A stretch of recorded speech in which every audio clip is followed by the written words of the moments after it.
বৈঠকের বিষয়ে বিস্তারিত জানাতে যুক্তরাষ্ট্র থেকে যোগ দিচ্ছেন সহকর্মী হাসানুজ্জামান সাকি। সরাসরি যাচ্ছি তার কাছে। ধন্যবাদ।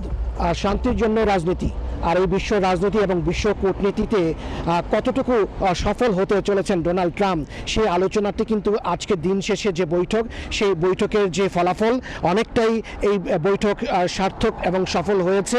এই বৈঠকের পরে কিন্তু এই আলোচনাটি এখন জোরে সোরে উঠছে।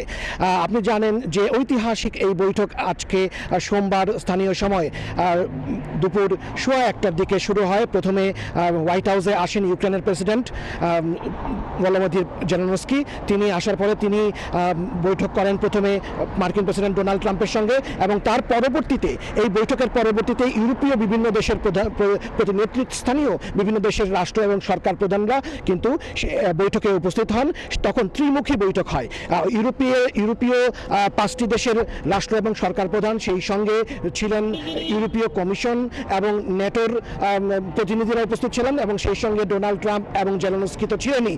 তারপরে এই বৈঠকের মাঝখানে আবার ডোনাল্ড ট্রাম্প তিনি সময় নেন, মিটিংটাকে বিরতি দিয়ে তিনি রাশিয়ার মস্কোতে টেলিফোন করেন। রাশিয়ার প্রেসিডেন্ট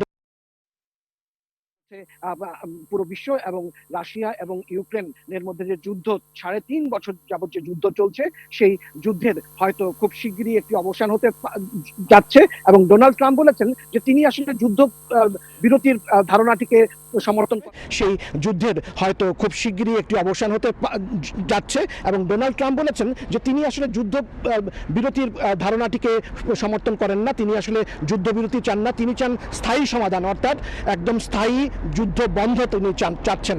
এবং এখন সেইখানে হোয়াইট হাউসের আজকের যে বৈঠক, সেই বৈঠকটি কিন্তু শুক্রবার যে পুতিনের সঙ্গে আলাস্কায় ডোনাল্ড ট্রাম্পের বৈঠক হয়েছিল, সেই বৈঠকের কিন্তু ফলো আপ মিটিং এবং ধারাবাহিক বৈঠক। এবং তার পরবর্তীতে আবারও আরেকটি বৈঠক হবে, যেখানে ইউরোপীয় নেতারা উপস্থিত থাকবেন, ডোনাল্ড ট্রাম্প, জেলেনস্কি থাকবেন এবং সেই সঙ্গে পুতিনও থাকবেন। অর্থাৎ ত্রিমুখী এবং চতুর্থমুখী যে বৈঠক, সেই বৈঠকেই যুদ্ধ বন্ধের একটি চুক্তি এবং শান্তি আলোচনার একটি চুক্তি স্বাক্ষরিত হতে পারে।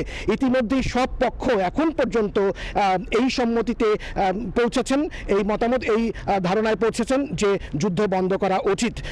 এই ছিল আমার কাছে আজকে যে ঐতিহাসিক বৈঠকটি হয়েছে জেলেনস্কি, ডোনাল্ড ট্রাম্প এবং ইউরোপীয় বিভিন্ন দেশের নেতৃস্থানীয় ব্যক্তিদের সঙ্গে, এবং টেলিফোনে যে কথা বলেছেন পুতিনের সঙ্গে তার সর্বশেষ।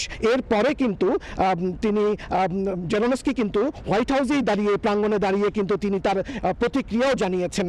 সবকিছু মিলিয়ে এখন দেখার বিষয় যে কত দ্রুত, কবে, কোথায় এবং কখন সেই দুই যুদ্ধাবস্থায় থাকা যে দুই দেশ, রাশিয়া এবং ইউক্রেনের প্রেসিডেন্ট পুতিন এবং জেলেনস্কির মধ্যে বৈঠকটি হয়, এবং যে বৈঠকটি মধ্যস্থতা করবেন মার্কিন প্রেসিডেন্ট ডোনাল্ড ট্রাম্প।